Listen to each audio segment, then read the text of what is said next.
नमस्ते, मेरा नाम है राहुल यादव और आप देखना शुरू कर चुके हैं हरियाणा तक। हरियाणा विधानसभा चुनाव के नतीजों पर बवाल मचा है।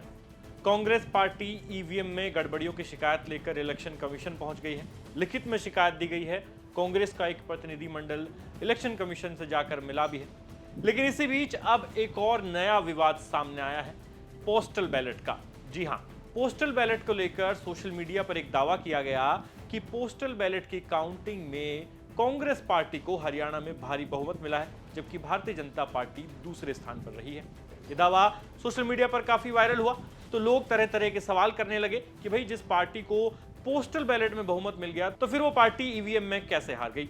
तो हमने सोचा कि क्यों ना इस दावे की पड़ताल की जाए। तो आपके लिए इस दावे की पड़ताल की है और हमारी पड़ताल में यह दावा सही निकला है कि पोस्टल बैलेट में कांग्रेस पार्टी को बहुमत मिला है और भारतीय जनता पार्टी दूसरे स्थान पर रही है। पोस्टल बैलेट की काउंटिंग आप इलेक्शन कमीशन की वेबसाइट पर जाकर देख सकते हैं और जब आप वहां जाकर देखेंगे तो आप पाएंगे कि प्रदेश की 90 सीटों में से अगर पोस्टल बैलेट के नतीजों को देखें तो कांग्रेस पार्टी को 74 सीटें गई है, यानी कांग्रेस गठबंधन को 74 सीटें गई है और 16 सीटें भारतीय जनता पार्टी ने पोस्टल बैलेट में जीती है। आगे बढ़ने से पहले आपको उदाहरण के तौर पर 5 सीटों का पोस्टल बैलेट वाला आंकड़ा बताते हैं, ताकि आपको एक आइडिया लग जाएगा कि ये पोस्टल बैलेट वाली जो बात कही जा रही है इसमें कितनी सच्चाई है। तो आपको इन 5 सीटों का उदाहरण जो है वो मैं बता देता हूं। तो देखिए, पोस्टल बैलेट की काउंटिंग में आदमपुर में कांग्रेस पार्टी को 416 वोट मिले, भारतीय जनता पार्टी को 418। अंबाला कैंट में कांग्रेस को 57 वोट मिले, भारतीय जनता पार्टी को 172। अंबाला सिटी में कांग्रेस को 302 वोट मिले, भारतीय जनता पार्टी को 140। असंध में कांग्रेस को 275 वोट मिले, भारतीय जनता पार्टी को 214। अटेली में कांग्रेस पार्टी को 563 वोट मिले और भारतीय जनता पार्टी को 963 वोट मिले। तो ये हमने आपको 5 सीटों का उदाहरण देकर समझाने की कोशिश की है कि आखिर पोस्टल बैलेट में जो बात कही जा रही है तो उसमें इन 5 सीटों के नतीजे क्या थे। इसी प्रकार आप तमाम 90 सीटों का जो पोस्टल बैलेट का नतीजा है वो इलेक्शन कमीशन की वेबसाइट पर जाकर देख सकते हैं। अब आपके मन में एक सवाल आ रहा होगा कि भैया ये पोस्टल बैलेट है क्या और इससे वोटिंग कैसे होती है।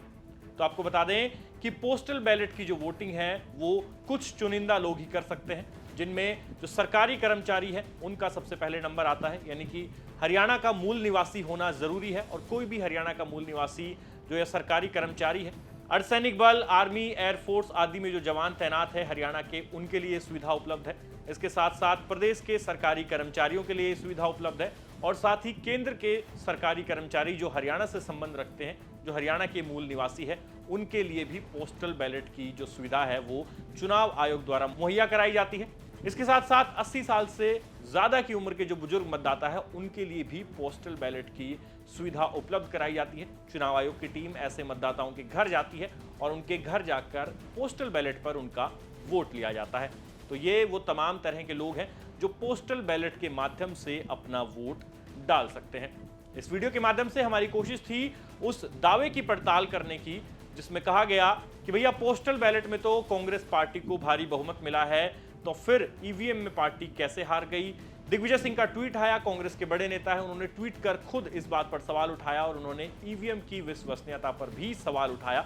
उन्होंने आधार बनाया इसी पोस्टल बैलेट के आंकड़े को। उन्होंने अपने ट्वीट में लिखा कि मध्य प्रदेश में भी पोस्टल बैलेट में कांग्रेस पार्टी आगे रही, हरियाणा में भी आगे रही, लेकिन ईवीएम में हार क्यों गई।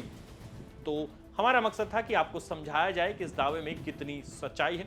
तो हमारी पड़ताल में यह दावा सच निकला है और ईवीएम और पोस्टल बैलेट दोनों के जो नतीजे हैं वो अलग अलग है। पोस्टल बैलेट में 73 सीटों पर कांग्रेस पार्टी जीती है, 1 पर सीपीआईएम, ये टोटल मिलाकर हो जाता है 74 सीट और बाकी की बची हुई 16 सीटों पर भारतीय जनता पार्टी ने बाजी मारी है। लेकिन इसका मतलब ये कतई नहीं है कि पोस्टल बैलेट और ईवीएम के नतीजे अलग अलग नहीं हो सकते। हरियाणा के चुनाव में यही हुआ है, पोस्टल बैलेट में कांग्रेस जीती है, लेकिन ईवीएम के माध्यम से पोल हुए वोटों की जब गिनती हुई तो उसमें भारतीय जनता पार्टी को बहुमत मिला है। तो ये थी कहानी पोस्टल बैलेट वाले उस दावे की जिसको आधार बनाकर सोशल मीडिया पर ये कहा जा रहा है कि ईवीएम हटाओ और ईवीएम का विरोध हो रहा है। तो ये पड़ताल सही निकली है।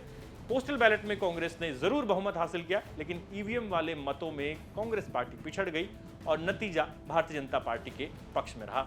आपका इस पूरे विवाद पर क्या कहना है हमें कमेंट सेक्शन में लिखकर जरूर बताइए और प्रदेश की तमाम खबरों के लिए आप देखते रहिए हरियाणा तक। शुक्रिया।